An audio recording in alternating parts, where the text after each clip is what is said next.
Kung marami kang utang at nais yung kaagad kang makapagbayad or kaya po yung lumakas ang inyong negosyo or lagi kang swertein, yung mga ginagawa mo, laging swerte. Or kaya po may mga dumarating na hindi mo inaasahan na blessing na yung pala yung makakatulong sa inyong mga ninanais, mga bossing. Mainam na magawa niyo po ito. Ito pa mga bossing, kailangan positive ka kapag ginawa niyo po siya.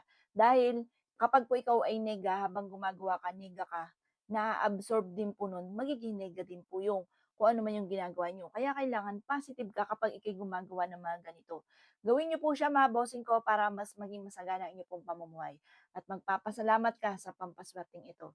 Kailangan natin na mga bossing ko ng pili ka na lamang kung gusto niyo yung alcohol or kaya pa mga bossing ko pwede rin naman na tubig.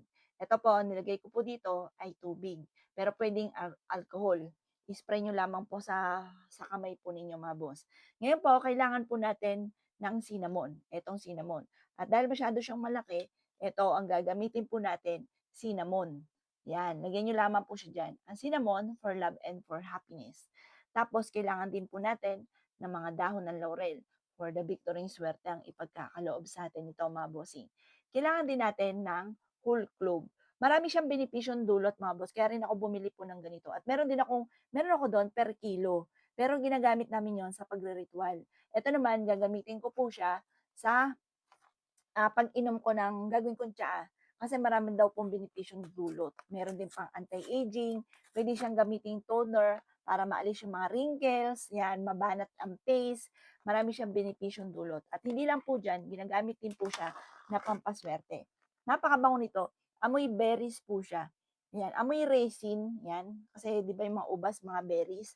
Mga ilang butil lamang po nito, mga bossing ko. Gagamit ako ng tatlong butil. Yan, 1, 2. Dahil madami 'to, gawin ko na siyang 5. Basta gano'n yung mga bilang mga bossing ko ha. Huwag kang gagamit ng mga pares-pares.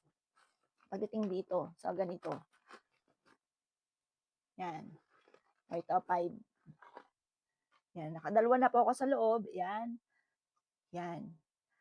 At pagkatapos dito mga bossing ko, ibulong nyo yung nais nyo dito. Halimbawa, makabayad kaagad ako sa aking mga pagkakautang, magkaroon ako ng maraming pera, makaipon ako ng malaking halagang pera at kailanman na hindi na ako mamumroblema sa pera.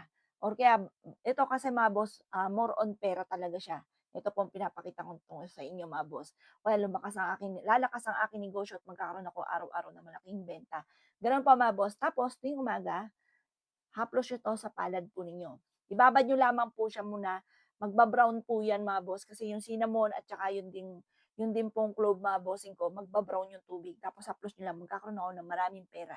O mga boss, subukan nyo po itong gawin at mag-wish ka mula sa puso. Habang hinahaplos nyo po siya, kini-claim ko na ang swerte, maraming pera ang darating sa akin. Gano'n mga bossing ko ha, gano'n ang pagwi-wish. Puwede kayong gumawa ng ganito sa inyo, mga boss, puwede rin kayong mag-avail po sa'min dahil meron din kaming mga ganito.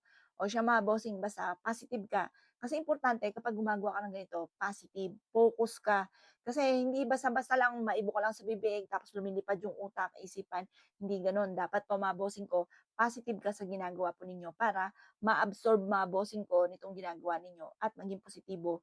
Talagang epektibo po ang talab po niya ay mabilis mararamdaman niyo kaagad. O paano mga bossing? Good luck po sa inyo po lahat.